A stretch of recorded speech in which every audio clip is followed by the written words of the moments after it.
Students, आज हम लोग बात करेंगे रेशो एनालिसिस के बारे में। क्या होता है, इसकी रियल लाइफ के अंदर क्या इंपॉर्टेंस है, किस तरह से यूज़ होता है। अब डिफरेंट किस्म की मेजरमेंट अडॉप्ट की जा सकती हैं फाइनेंशियल स्टेटमेंट की बेसिस पे, और जो रेलिवेंट या सप्लीमेंट्री फाइनेंशियल डेटा होता है उसकी बेसिस के ऊपर डिफरेंट किस्म की हम लोग मेजरमेंट डेवलप कर सकते हैं। अब इन मेजरमेंट को डिफरेंट पार्ट्स के अंदर हम लोग डिवाइड कर रहे होते हैं। वो मेजरमेंट्स आपके पास या तो होंगी बैलेंस शीट की बेसिस पे, मींस हमारे पास बैलेंस शीट का डाटा होगा, उसको हम लोगों ने एनालाइज करना है। और सेकेंडली जो हमारे पास ऑपरेटिंग रिजल्ट्स होते हैं उनको एनालाइज करके हमारे पास डिफरेंट किस्म के मेजरमेंट्स आ सकते हैं। अब बैलेंस शीट एनालिसिस करना है हम लोगों ने, और ऑपरेटिंग रिजल्ट्स का एनालिसिस करना है उसकी बेसिस के ऊपर। अब इन मेजरमेंट के जो स्टेक होल्डर्स होते हैं वो डिफरेंट हो सकते हैं। अब अगर हम लोग बात करें तो इसके स्टेक होल्डर्स आपके पास क्रेडिटर हो सकते हैं, शेयर होल्डर भी हो सकते हैं, मैनेजमेंट भी हो सकती है, गवर्नमेंट भी हो सकती है। इसके अलावा बहुत से आपके पास स्टेक होल्डर्स हो सकते हैं, लेकिन यहाँ पे पर्टिकुलरली हम लोग इन तीन जो स्टेक होल्डर्स हैं उनके बारे में डिस्कस करते हैं। अब आप सोच रहे होंगे क्रेडिटर्स का क्या रिलेशन बैलेंस शीट के साथ, या रेशियो एनालिसिस के साथ शेयर होल्डर का क्या लिंक होता है, या इवन मैनेजमेंट का क्या लिंक होता है।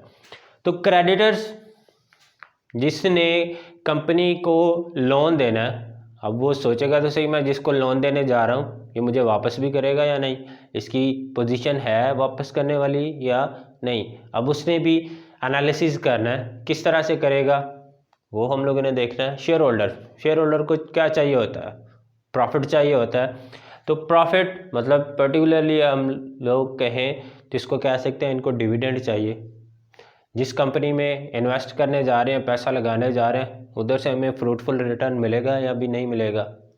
मैनेजमेंट को सिंपल अगर हम लोग कहें तो स्टॉक हमारा सेल होगा, कब सेल होगा, कैसे सेल होगा, क्रेडिट पे होगा, कैश पे होगा। अगर क्रेडिट पे करेंगे तो कितनी देर में हमें वापस उसका रिटर्न मिलेगा, आउटकम मिलेगा।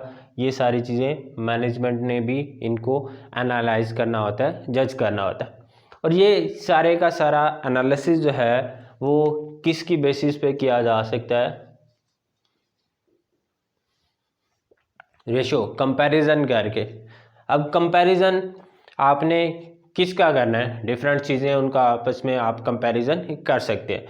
रेशो क्या है, आपके पास न्यूमेरिकल रिलेशनशिप है दो वेरिएबल्स के दरमियान में जो आपस में एक दूसरे के साथ रिलेट कर रहे होते हैं किसी भी तरह से, उसको हम लोग क्या नाम दे देते हैं, रेशो का।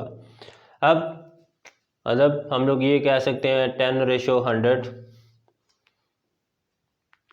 सपोज कर लें एक ये आपके पास है, एक ये वेरिएबल है, दोनों का आपस में रिलेशनशिप क्या है, इसको हम लोग क्या नाम दे रहे हैं, रेशियो का।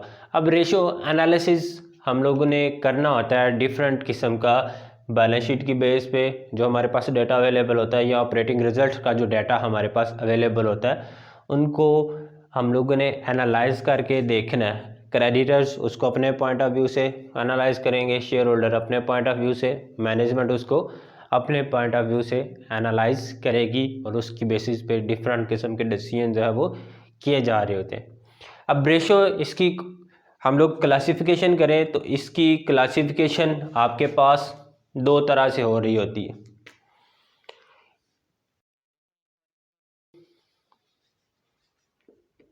ट्रेडिशनल क्लासिफिकेशन और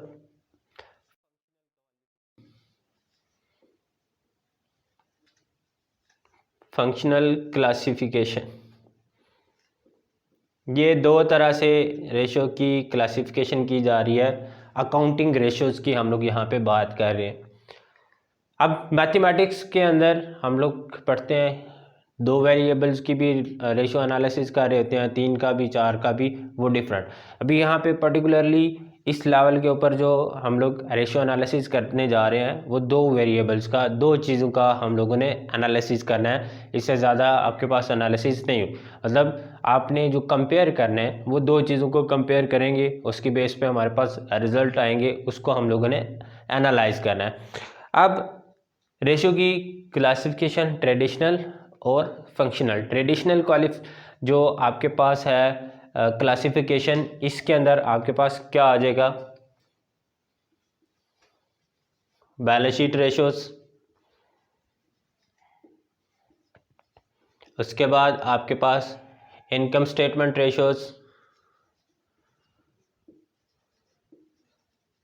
थर्ड पे आपके पास आ जाएगा इंटर स्टेटमेंट रेशियोज।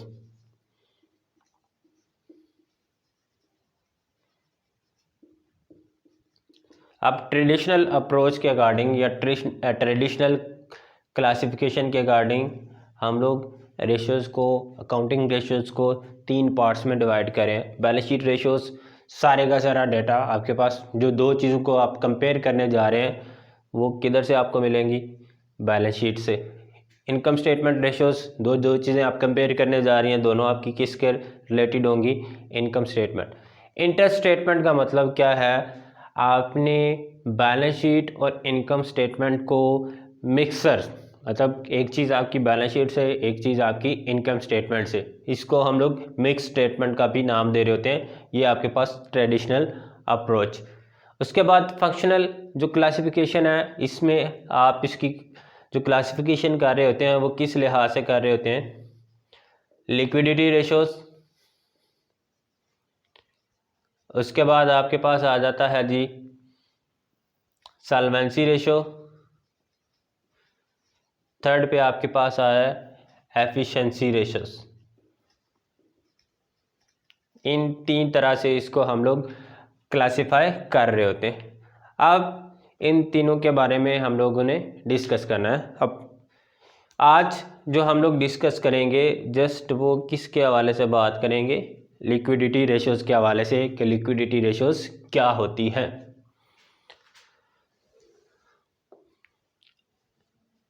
लिक्विडिटी, अब लिक्विडिटी क्या होती है।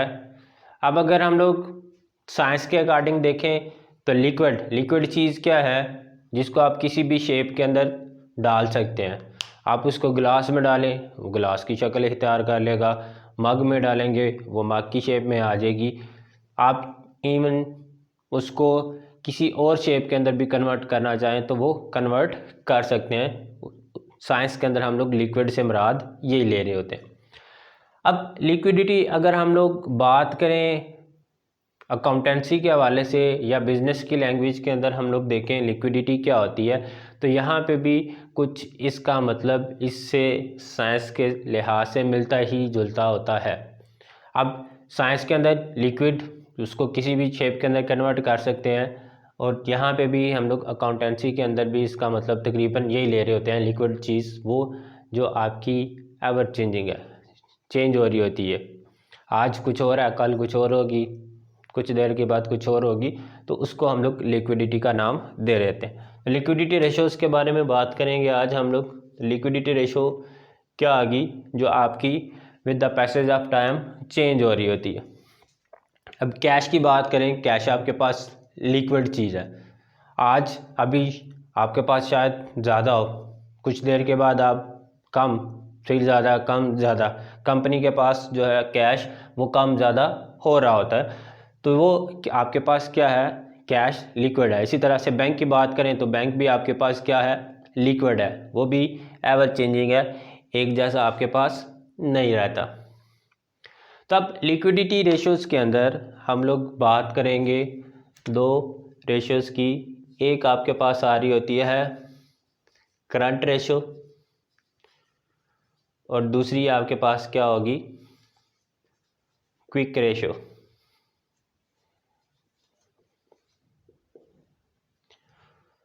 अब ये फार्मूले हम लोगों ने डिज़ाइन करने हैं। अगर इन फार्मूलों को आप लॉजिकली या रीज़न इसकी समझ के इसको आप देखेंगे तो ये आपके लिए आसान होगा। अगर आप इसको रटा लगाने की कोशिश करेंगे तो शायद ये अभी तो याद हो जाए, बाद में आपको क्या होगा, भूल जाएंगे। लेकिन लॉजिकली अगर आप इनको याद रखेंगे, इसका कंसेप्ट समझेंगे, तो कंसेप्ट की बेसिस के ऊपर आपको ये फार्मूले कभी भी नहीं भूलेंगे।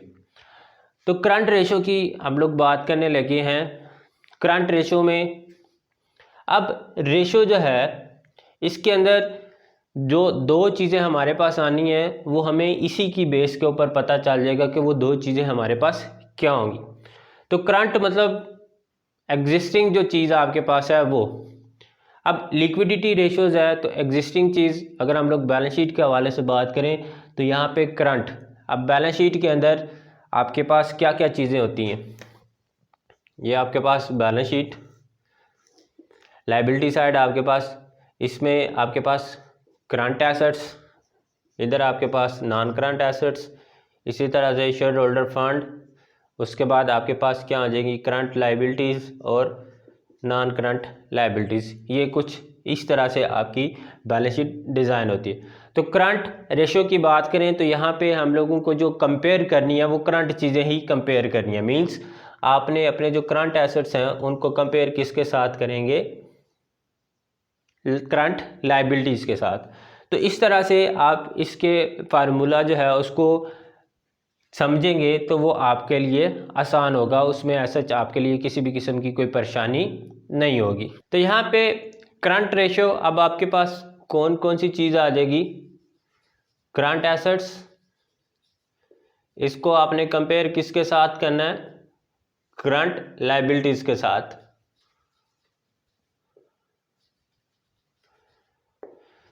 अब करंट एसेट्स क्या होते हैं और करंट लाइबिलिटीज़ क्या होती हैं वो फर्दर हम लोग इसको डिस्कस करते हैं। अब क्विक रेशो की अगर बात करें तो जैसे यहाँ पे हमारे पास दोनों चीज़ें करंट थी, तो यहाँ पे भी हमारे पास क्या आ जाएगा, क्विक एसेट्स और क्विक लाइबिलिटीज़। अब क्विक लाइबिलिटीज़ क्या होती हैं, ये आपका इस लेवल के ऊपर ये चीज़ जो है वो नहीं होती, आपके लेवल के ऊपर ये फार्मूला कुछ इस तरह से लिखा होता है, quick assets divided by current liabilities. आपने क्विक एसेट्स को भी किसके साथ कंपेयर करना होता है, करंट लाइबिलिटीज़ के साथ। अब अगर आप बात करें करंट एसेट्स की, तो करंट एसेट्स आपके पास कौन कौन से आ जाएंगे, यहाँ पे करंट एसेट्स, करंट एसेट आपके पास कैश आ गया, बैंक हो गया, मार्केटेबल सिक्योरिटीज़ आपके पास आ गई, डेटर्स आपके पास, बिल्स रिसीवेबल, स्टॉक आपके पास, इसके बाद आपके पास जो प्रीपेड एक्सपेंसेस हैं ये आपके पास सारे के सारे आपके पास क्या हैं, करंट एसेट्स। अब करंट एसेट्स को हम लोगों ने अगर कन्वर्ट करना हो क्विक एसेट्स के अंदर, कैसे कन्वर्ट कर सकते हैं, क्विक एसेट्स आपके पास कौन कौन से होंगे,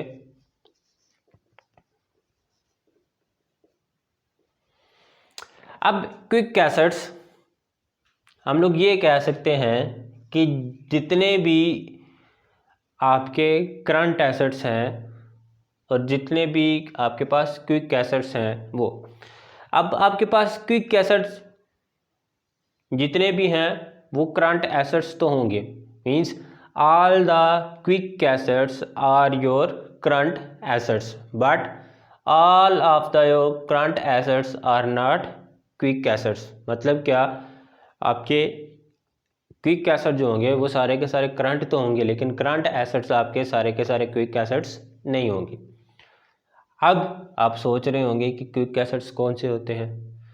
अब ये हम लोग इसको देखते हैं, एक आसान सी लॉजिक आपको बताऊंगा कि क्विक एसेट्स आप किस तरह से एनालाइज कर सकते हैं, किस तरह से जज कर सकते हैं कि कोई चीज़ आपकी क्विक एसेट्स है या नहीं है। अब ये तो हम लोगों ने देख लिया कि हमारे पास जो करंट एसेट्स हैं ये सारे के सारे हमारे पास करंट एसेट्स हैं, लेकिन क्विक एसेट्स हम लोग किस तरह से इसको एनालाइज करेंगे। अब कैश आपके पास क्विक एसेट है, ऑलरेडी कैश की फॉर्म में है। बैंक है, ये भी आपके पास क्विक एसेट्स है, ऑलमोस्ट आपके पास कैश की फॉर्म के अंदर ही होता है। मार्केटेबल सिक्योरिटीज़, ये भी आपके पास क्विक एसेट्स है।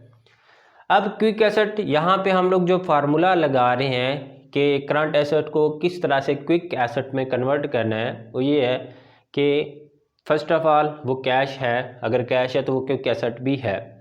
अदरवाइज सेकंड स्टेप के ऊपर वो कैश में कन्वर्ट हो रही है या फिर नहीं हो रही। अब जैसे मार्केटेबल सिक्योरिटीज़ हैं, आपके पास सिक्योरिटीज़ हैं, आप इनको सेल करें दूसरे लेवल के ऊपर, सेकंड स्टेप पे ये आपकी मार्केटेबल सिक्योरिटीज़ किस में कन्वर्ट हो जाएंगी, कैश में। तो कैश आपका क्या है, क्विक एसेट है। आप जब भी चाहें उसको आसानी से यूज़ कर सकते हैं, कोई भी चीज़ बाय कर सकते हैं उससे, तो वो आपके पास क्या है, क्विक एसेट है। अब डेटर की बात करें तो डेटर आपके पास क्या है, क्विक एसेट है। कैसे क्विक एसेट है, अब डेटर आपके पास आ गया, अब इसकी बेस पे आपने क्या करना है, सेकंड स्टेप, इससे ऑनवर्ड स्टेप आपके पास क्या है, आपने डेटर से कैश वसूल करनी है, पैसा वसूल करना है। नो डाउट डेट यहाँ पे स्पेसिफाइड नहीं है कब मिलेगा, लेकिन सेकंड स्टेप आपके पास क्या है, इसका आपका कैश ही आपको अवेलेबल होगा। तो ये आपका डेटर भी आपके पास क्या है, क्विक एसेट है। उसके बाद बिल रिसीवेबल, आपने पर्चियाँ साइन की हुई हैं, अब जो बिल रिसीवेबल आपके पास हैं उसका सेकंड स्टेप भी आपके पास क्या है, आपको अमाउंट मिलनी है, आपको कैश मिलनी है। अब डेट कब है, महीने के बाद मिलेगी, 2 महीने के बाद मिलेगी या 3 महीने के बाद मिलेगी, लेकिन मिल जाएगी। सेकंड स्टेप इससे ऑनवर्ड आपके पास क्या है, कैश ही है। तो ये बिल रिसीवेबल भी आपके पास क्या है, आपका क्विक एसेट ही है। उसके बाद है स्टॉक। अब स्टॉक क्या है, आपकी इन्वेंट्री, आपके पास गुड्स पड़ी हुई हैं। अब स्टॉक हम लोग यहाँ पे फिनिश गुड्स की ही बात कर रहे हैं, आपका रॉ मटेरियल या फिर जो वर्क इन प्रोसेस इन्वेंट्री है उसकी बात नहीं करने लगे। स्टॉक फिनिश गुड्स हैं आपके पास पड़ी हुई हैं। अब सेकंड स्टेप आपके पास क्या है, आपने उन चीज़ों को सेल करना है। सेल करने के बाद आपके पास क्या होगा, क्रेडिट पे अगर सेल कर रहे हैं तो आपको कैश नहीं मिल रही, बल्कि आपके क्या बन रहे हैं, क्या डिज़ाइन हो रहे हैं, डेटर बन रहे हैं। डेटर मतलब उससे बाद आपका कैश आएगा। तो ये जो स्टॉक है ये आपके पास आपका क्विक एसेट नहीं है। इसी तरह से प्रीपेड एक्सपेंसेस भी आपके पास सेकंड स्टेप के ऊपर आपको अमाउंट इसकी नहीं मिल रही होती, तो ये भी आपके पास जो प्रीपेड एक्सपेंस है ये भी आपका क्विक एसेट के अंदर शामिल नहीं होगा। अब यहाँ पे क्विक रेशोज के साथ हम लोग एक और रेशो डिस्कस करते हैं, एब्सोल्यूट लिक्विड रेशो। अब एब्सोल्यूट लिक्विड रेशो आपके पास क्या है, absolute liquid assets, absolute liquid assets, इसको आप कंपेयर किसके साथ करेंगे, करंट लायबिलिटीज़ के साथ ही इसका भी आप कंपैरिजन करेंगे। अब एब्सोल्यूट लिक्विड एसेट्स आप किस तरह से फाइंड आउट कर सकते हैं, इसको भी हम लोग देख लेते हैं। एब्सोल्यूट लिक्विड एसेट्स, अब ये आपके पास किस तरह से आएंगे, जो हैं ही कैश की फॉर्म में, मोस्टली, या आप ये कह लें हाईली लिक्विड एसेट्स। अब हाईली लिक्विड एसेट्स के अंदर आपके पास क्या क्या आ सकता है, कैश है आपके पास, हाईली लिक्विड है। उसके बाद बैंक भी आपके पास क्या है, हाईली लिक्विड है, जस्ट आपने चेंज करना है। उसके बाद मार्केटेबल सिक्योरिटीज़, ये भी आपके पास क्या है, हाईली लिक्विड, मतलब क्या है, ऑन द स्पॉट आपके पास चेंज हो सकते हैं, कोई आपकी डेट की रिस्ट्रिक्शन नहीं है, 1 महीने के बाद, 2 महीने के बाद, 3 महीने के बाद ऑन द स्पॉट ये आपके कैश के अंदर कन्वर्ट हो सकते हैं। तो ये आपके पास क्या है, एब्सोल्यूट लिक्विड है, या आप कह सकते हैं ये हाईली लिक्विड एसेट्स हैं आपके पास। अब डेटर की बात करें तो डेटर आपके पास क्विक एसेट तो है लेकिन एब्सोल्यूट लिक्विड एसेट आपके पास नहीं है। अब यहाँ पे आपकी बात आ जाती है डेट की। अब अगर आपको आइडिया तो है, आपको अमाउंट मिल जाएगी, लेकिन कब मिलेगी? 1 मंथ बाद, आफ्टर 2 मंथ्स, 3 मंथ्स, 4 मंथ्स, या शायद आपको मिले ही ना, इन केस अगर आपके बैड डेट्स हो जाते हैं। तो डेटर्स आपके पास क्या होगी? डेट स्पेसिफिक रिस्ट्रिक्शन है, 1 माह के बाद, 2 महीने के बाद, 3 महीने के बाद, मतलब जब आपकी डेट आएगी, जो भी आपका डेटर के साथ एग्रीमेंट था उसके अकॉर्डिंग आप उससे पैसे वसूल कर सकते हैं। तो ये आपके पास क्या होगा? एब्सोल्यूट लिक्विड नहीं। इसी तरह से स्टॉक और प्रीपेड एक्सपेंसेस, ये भी आपके पास क्या है? डेट रिस्ट्रिक्टेड है। कब सेल होंगे, कब पैसे मिलेंगे, नो आइडिया। तो ये आपके पास क्या है? ये लिक्विड एसेट्स आपके पास नहीं है। तो हाईली लिक्विड एसेट्स आप क्या कह सकते हैं? कैश, बैंक और मार्केटेबल सिक्योरिटीज़, या आप यूँ कह लें cash and cash equivalents are your highly liquid assets. तो ये आपके पास कुछ इस तरह से आप इनको डिफ्रेंशिएट कर सकते हैं कि कौन कौन से एसेट्स आपके पास जो हैं वो करंट है, कौन कौन से आपके पास क्विक एसेट्स हैं, कौन से एसेट्स आपके पास एब्सोल्यूट लिक्विड एसेट्स हैं। अब इसके बाद बैलेंस शीट में हम लोगों ने देखा था नॉन करंट एसेट्स। अब वो सिरे से है ही नॉन करंट है, तो वो हमारे पास इस कैटेगरी के अंदर शामिल नहीं होंगे। तो ये चीज़ें हैं। अगर करंट एसेट्स, क्विक एसेट्स और एब्सोल्यूट लिक्विड एसेट्स आपको क्लियर हैं, तो इसकी बेस पे आप आसानी से कन्वर्ट कर सकते हैं, इन तीनों रेशोज़ में से कोई भी रेशो फाइंड आउट कर सकते हैं। उसके बाद बात करें हम लोग अगर करंट लायबिलिटीज़ की, तो करंट लायबिलिटीज़ में आपके पास कौन कौन सी चीज़ें आ जाती हैं? यहाँ पे आपके पास आ गया बिल पेबल, आपने पे करना है। उसके बाद आपके पास आ गई क्रेडिटर्स। उसके बाद यहाँ पे आपके पास आ सकता है टैक्स प्रोविजन जो आपने क्रिएट की हुई हैं। उसके बाद यहाँ पे आपके पास आ सकता है बैंक ओवरड्राफ्ट। उसके बाद यहाँ आपके पास आ सकते हैं आउटस्टैंडिंग एक्सपेंसेस। तो ये तकरीबन, उसके बाद शॉर्ट टर्म अगर आपने कोई लोन लिया हुआ है तो वो सारी की सारी चीज़ें आपकी किस में आ जाती हैं? करंट लायबिलिटीज़ के अंदर। अब ये सारी की सारी बिल पेबल है, डेट स्पेसिफाई है, आपने अमाउंट पे करनी है, करंट लायबिलिटीज़। इसी तरह से क्रेडिटर, प्रोविजन, ओवरड्राफ्ट या आउटस्टैंडिंग एक्सपेंसेस, ये भी आपके पास सारी की सारी क्या होती हैं? करंट लायबिलिटीज़ हैं जो आपने पे करनी है विद इन 1 ईयर कह ले, या शॉर्ट टर्म पीरियड के अंदर आपने इन सारी की सारी चीज़ों को वापस करना है। अब यहाँ पे जो चीज़ आपके पास है क्विक लायबिलिटीज़। अब क्विक लायबिलिटीज़ कौन सी होती हैं वो अगर हम लोग देखें तो इसमें से कौन कौन सी चीज़ें आ सकती हैं। अगर यहाँ पे बैंक ओवरड्राफ्ट की हम लोग बात करें तो ओवरड्राफ्ट क्या है? यहाँ पे आपकी बेस्ट एग्जांपल क्रेडिट कार्ड है। आपसे बैंक आपको हंसी खुशी खुश होकर देगा, आए भाईजान हम आपको क्रेडिट कार्ड देते हैं, ये आप क्रेडिट कार्ड है, यूज़ करें, शॉपिंग करें, जो मर्ज़ी आप जो है वो इससे इस्तेमाल करें, बाय करें, सेल करें, वो आपको हंसी खुशी क्रेडिट कार्ड दे रहा होता है। अब क्रेडिट कार्ड बैंक क्या करेगा? बैंक को क्रेडिट कार्ड पे अमाउंट पे क्या चाहिए? Tax, interest. अब उसको इंटरेस्ट मिल रहा है, सूद मिल रहा है, बेनिफिट। बैंक कहेगा जितना पैसा इस्तेमाल करना है करो, कोई मसला नहीं है।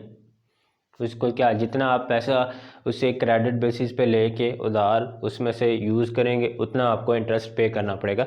तो यहाँ पे ये बैंक ओवरड्राफ्ट के हवाले से होता है, इसको हम लोग जो है वो कंसिडर नहीं कर रहे होते, क्योंकि इसमें आपकी ऐसा कोई रिस्ट्रिक्शन नहीं है कि आपने इतने टाइम पीरियड के अंदर उसको वापस करना है।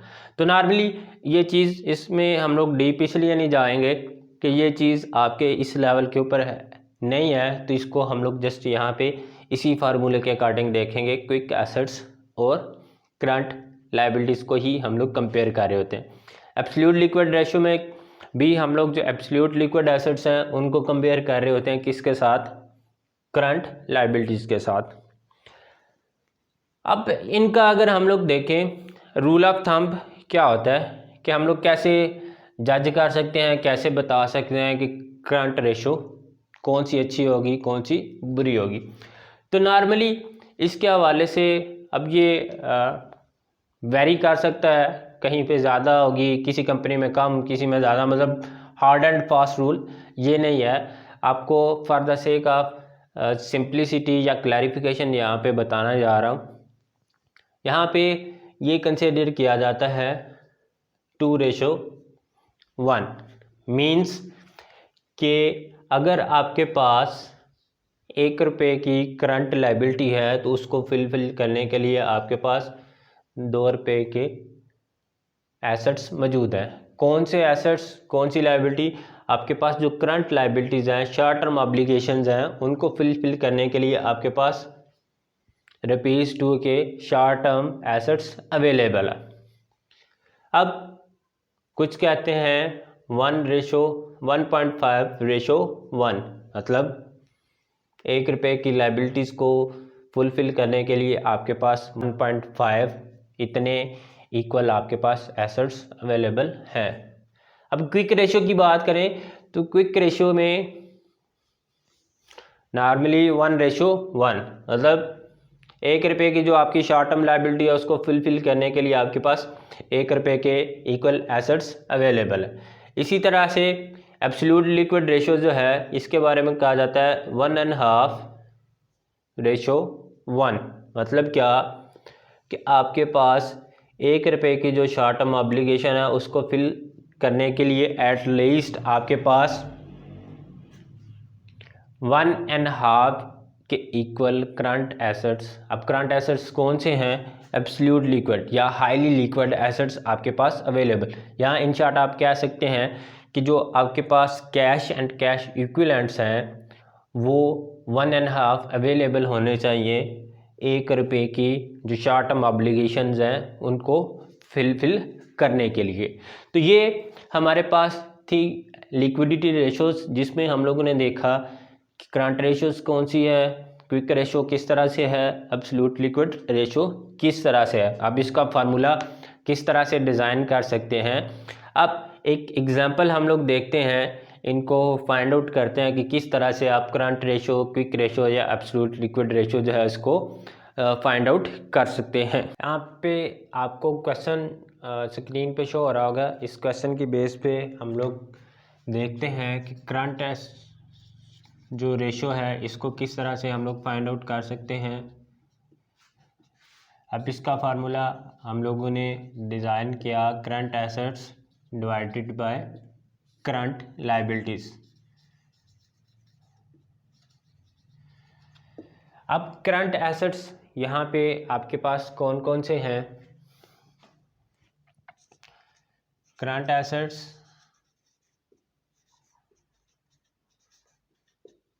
ये आपके पास आ रहा है cash bank stock, cash plus bank plus यहाँ पे आपके पास stock plus short term investment आपके पास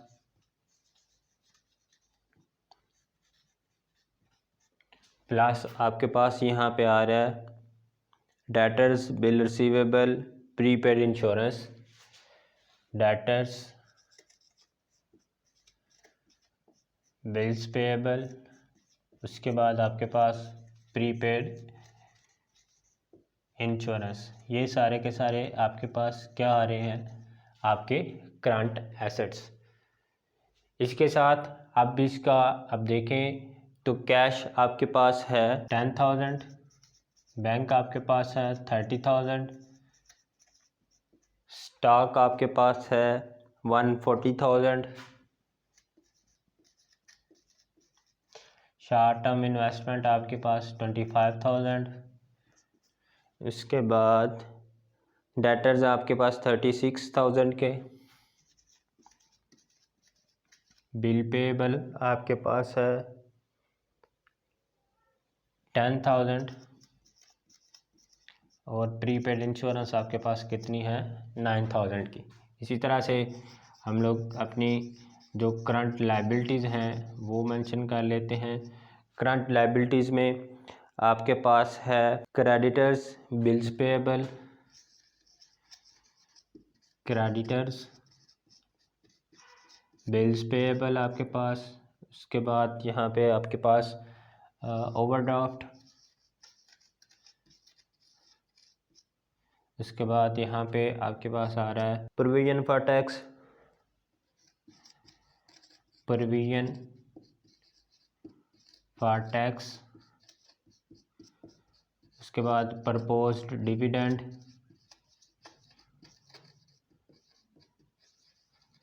और आपके पास एट द एंड है आउटस्टैंडिंग एक्सपेंसेस। ये सारी की सारी आपके पास क्या हैं, आपकी करंट लायबिलिटीज़।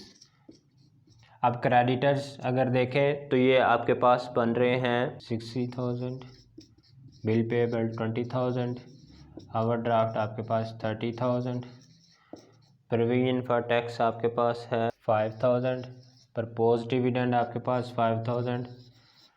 उसके बाद आउटस्टैंडिंग एक्सपेंसेस आपके पास जो प्रपोज डिविडेंड है वो है 10,000।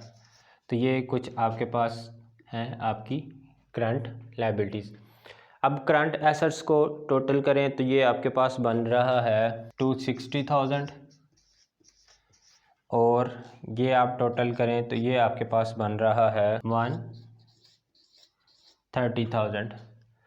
अब इसकी बेस पे हम लोग अगर देखें तो आपके पास टोटल करंट एसेट्स आपके पास कितने बन रहे हैं 260,000 के, और आपकी जो करंट लायबिलिटीज़ हैं वो आपके पास कितनी आ रही हैं 130,000 की।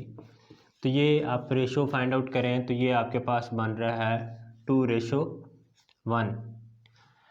इस मीन्स यहाँ पे आपकी जो शॉर्ट टर्म ऑब्लिगेशन है ₹1 की, उसको फिल करने के लिए कंपनी के पास करंट एसेट्स कितने अवेलेबल हैं ₹2 के। उसके बाद सेकंड अगर देखें तो हमारे पास क्या थी क्विक रेशो। तो क्विक रेशो का हम लोगों ने फार्मूला क्या लिखा था, क्विक रेशो का फार्मूला हमारे पास था quick assets divided by current liabilities. तो क्विक एसेट्स आप किस तरह से फाइंड आउट कर सकते हैं, करंट एसेट्स माइनस आपका स्टॉक, और यहाँ पे आप प्लस कर देंगे आपके जो प्रीपेड एक्सपेंस है, डेट इज़ प्रीपेड इंश्योरेंस। ये दोनों चीज़ें आप लेस करेंगे तो ये आपके पास आ जाएंगी आपके क्विक एसेट। करंट एसेट्स आपके पास टोटल थे 260,000 के, माइनस स्टॉक आपके पास यहाँ पे कितना है 1,40,000, और प्रीपेड एक्सपेंस आपके पास यहाँ पे इंश्योरेंस कितनी है 9,000। तो ये आप लेस करें तो ये 1,11,000, ये टोटल आपके पास रुपीज़ एसेट्स कितने बन गए 111,000। अब आप इसको फाइंड आउट करें तो यहाँ पे आप देखें तो आपके जो करंट एसेट्स हैं, सॉरी क्विक एसेट्स आपके पास यहाँ पे कितने मान रहे हैं 1,11,1,000, और आपकी लायबिलिटीज़ एज इट इज़ 130,000। इसको आप कैलकुलेट करें तो ये 0.85:1। अब ये रेशो आपको क्या बता रही है, अब ₹1 की ऑब्लिगेशन को फुलफ़िल करने के लिए आपके पास 0.85 के एसेट्स अवेलेबल हैं।